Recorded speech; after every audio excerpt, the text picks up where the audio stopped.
پیارے ناظرین کرام، السلام علیکم ورحمۃ اللہ وبرکاتہ۔ اس سے پہلے کی ویڈیو میں میں نے آپ کے سامنے عظمت قرآن کے موضوع پر ایک بہترین بیان رکھا تھا۔ شاید آپ نے سن کر پسند کیا ہوگا، اگر نہ سنا ہو تو پھر سے سنیں، انشاءاللہ بہت ہی مفید معلومات کی باتیں آپ کو حاصل ہوں گی۔ تو بس آپ سے گزارش ہے کہ اس ویڈیو کو آخر تک دیکھیں، انشاءاللہ حیران کرنے والی باتیں، حیرت انگیز باتیں اور تاریخی پس منظر میں یہ باتیں ہوں گی، اور آپ سن کر دنگ رہ جائیں گے، حیران رہ جائیں گے۔ آخر تک اس ویڈیو کو آپ ضرور دیکھیں۔ تو وسیم رضوی ملعون، جس کے بارے میں پورے ہندوستان میں ایک وابلہ مچا ہے کہ معاذ اللہ اس نے قرآن کریم کی آیتوں کو تحریف کرنے کے لیے ایک پٹیشن داخل کیا ہے سپریم کورٹ میں، لیکن مسلمانوں کو اس میں گھبرانے کی ضرورت نہیں ہے۔ قرآن کریم کی حفاظت کی ذمہ داری رب تبارک و تعالیٰ نے اپنے ذمہ کرم پر خود لے لیا ہے۔ اس کی بہتر حفاظت رب تبارک و تعالیٰ ہی فرما سکتا ہے۔ حیرت میں ڈالنے والی ایک حکایت، ایک تاریخی واقعہ آپ سنیں، آپ خود حیران رہ جائیں گے۔ برسوں پہلے روس کے اندر کمیونزم کی حکومت تھی، یعنی لادینیت کا بول بالا تھا۔ حکومتی سطح پر کسی مذہب کے ماننے والوں کو آزادی نہ تھی، قرآن کریم پر پابندی تھی، بائبل رکھنے پر بھی پابندی تھی۔ ایسے حالات میں آذربائیجان کے قریب ایک ایسا شہر تھا کہ حکومت نے گھر گھر چھاپہ ماری کر کے قرآن کریم کے سارے نسخے کو ضبط کر لیا تھا۔ یہ روس کا حصہ تھا۔ 1992 میں یہ سب آزاد ہوئے، تو اس سے پہلے 60 اور 70 کے عشرے کی بات ہے کہ حکومتی سطح پر جب تلاشی لی گئی، گھر گھر میں تلاش کیا گیا، تو ایک بھی قرآن کریم برآمد نہ ہوا، یعنی قرآن کریم رکھنے پر پابندی تھی۔ تو اب حکومت کو یقین ہو گیا کہ قرآن کریم کی تلاوت یا تعلیم اب آنے والی نسلیں نہیں کر پائیں گی، اور اس طرح وہ قرآن کریم سے دور ہو جائیں گے۔ جب قرآن سے دور ہوں گے تو مذہب سے دور ہو جائیں گے۔ تو اس امید پر ان لوگوں نے ٹھنڈا سانس لیا اور سوچا کہ شاید اب اسلام کی عظیم کتاب قرآن لوگوں کے دلوں سے مٹ جائے گی۔ لیکن حیرت کی بات اب آگے سنیے کہ جس وقت پابندی لگی اور گھر گھر تلاشی لے کر قرآن کریم کا سارا نسخہ جمع کر لیا گیا، تو اس وقت اس آبادی میں ایک حافظ قرآن بھی رہا کرتے تھے۔ حافظ قرآن یعنی پورا قرآن منہ پہ زبانی یاد تھا، وہ بھی تھے۔ پابندی لگنے کے بعد، برسوں کے بعد، جب لوگوں نے سوچا کہ اب قرآن کی تعلیم کس طرح حاصل ہوگی، تو کسی نے حکومت کو خبر دی، وہاں کے لوکل گورنمنٹ کو خبر دی کہ مسلمانوں کے بچوں کو قرآن کریم کی تلاوت کرتے ہوئے دیکھا گیا ہے۔ تو حکومتی عملے متحرک ہو گئے، پھر سے دوبارہ تلاشی لی گئی۔ گھر گھر میں جب تلاشی لی گئی تو کسی کے گھر سے قرآن کریم کا ایک بھی نسخہ برآمد نہیں ہوا۔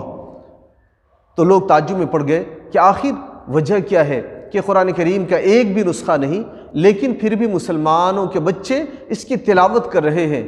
خوب تحقیق کی گئی، جاسوسوں سے مدد لی گئی، تو پتہ چلا کہ جس وقت قرآن کریم کے نسخے رکھنے پر پابندی لگی تھی، قرآن کریم کو ضبط کر لیا گیا تھا، اس وقت ایک حافظ قرآن بھی رہا کرتے تھے، اور اس حافظ قرآن نے مسلمانوں کے بچوں کو جمع کر کے تنہا اس طرح چھپ کر، اعلانیہ نہیں، چھپ کر، پوشیدہ ہو کر حفظ قرآن کروانا شروع کیا، اور اس طرح سے 10 سال کے عرصے میں 500 حافظ قرآن کو انہوں نے تیار کر دیا۔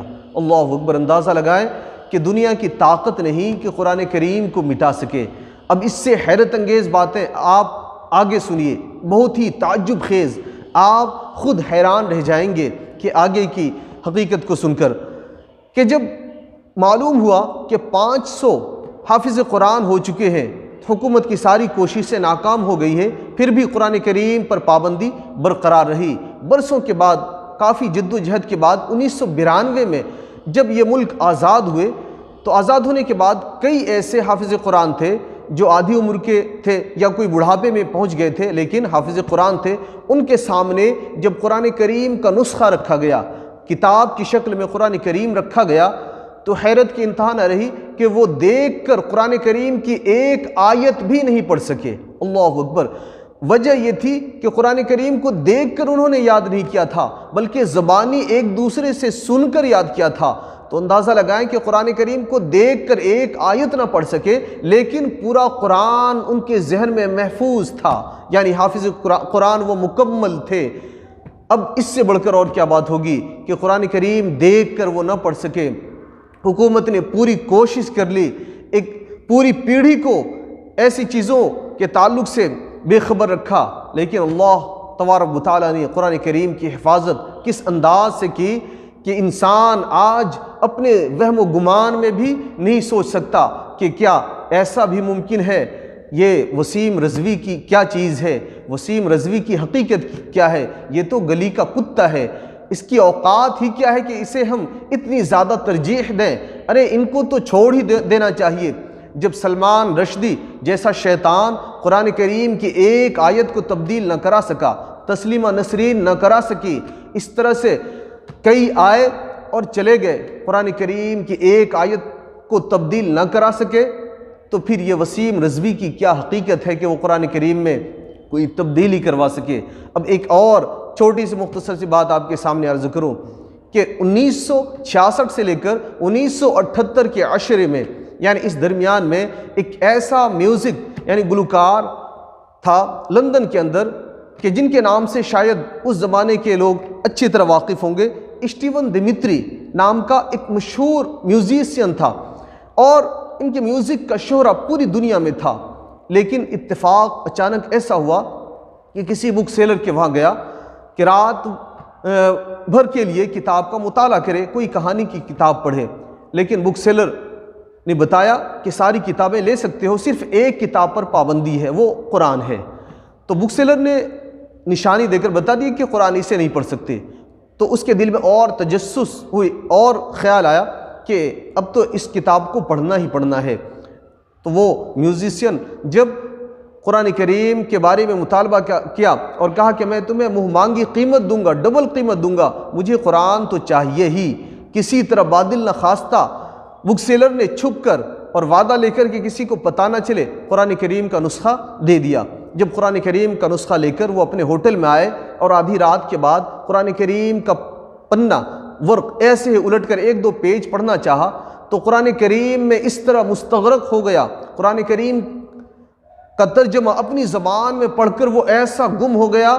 وہ خود میوزیشین بتاتا ہے کہ میں صبح تک یعنی سورج باہر نکل آیا اور قرآن کریم کی تلاوت میں مصروف رہا، مجھے پتہ ہی نہ چلا کہ رات کس طرح گزر گئی اور صبح ہو گئی اور سورج بالکل ہی اوپر چڑھ گیا ہے، پتہ ہی نہ چلا۔ اتنا بڑا میوزک اسٹار جب قرآن کریم کی حقانیت میں گم ہو گیا اور اس کی صداقت کو دیکھا تو زبان سے پکار اٹھا، اے قرآن تو سچا ہے، تیرا دین سچا ہے، اور سچے دل سے وہ کلمہ پڑھ کر مسلمان ہو گیا۔ اور آج پوری دنیا اسے یوسف اسلام کے نام سے جانتی ہے۔ یوسف اسلام ایک اسٹار جس کے نام سے پوری دنیا واقف ہے۔ تو گویا قرآن کو مٹانے والے کان کھول کر سن لیں کہ قرآن کو مٹانے والے خود قرآن کی صداقت کے سامنے جھکا دیا اور خود کو قرآن کے صداقت کے سامنے خود کو جھکا دیا اور تسلیم کرنا پڑا کہ قرآن سے بہتر اور سچا کلام دنیا میں کوئی موجود نہیں ہے۔ تو انشاءاللہ العزیز قرآن کریم کو کوئی نہیں مٹا پائے گا، قیامت تک اس کی حفاظت کی ذمہ داری اللہ تبارک و تعالیٰ نے اپنے ذمہ کرم پر لے لی ہے۔ قرآن کریم میں رب تبارک و تعالیٰ فرماتا ہے ذالک الکتاب لا ریب فیہ، یہ کتاب ایسی ہے جس میں کوئی شک و شبہ کی گنجائش نہیں۔ تو اس طرح کی ویڈیو انشاءاللہ اور دیگر معلومات کی آپ کے سامنے میں لے کر اور حاضر ہوں گا۔ آپ سے گزارش ہے کہ ابھی تک اگر آپ نے ہمارے یوٹیوب چینل کو سبسکرائب نہیں کیا ہے تو ضرور سبسکرائب کریں اور اس ویڈیو کو دوسروں تک بھی پہنچا کر ثواب کیا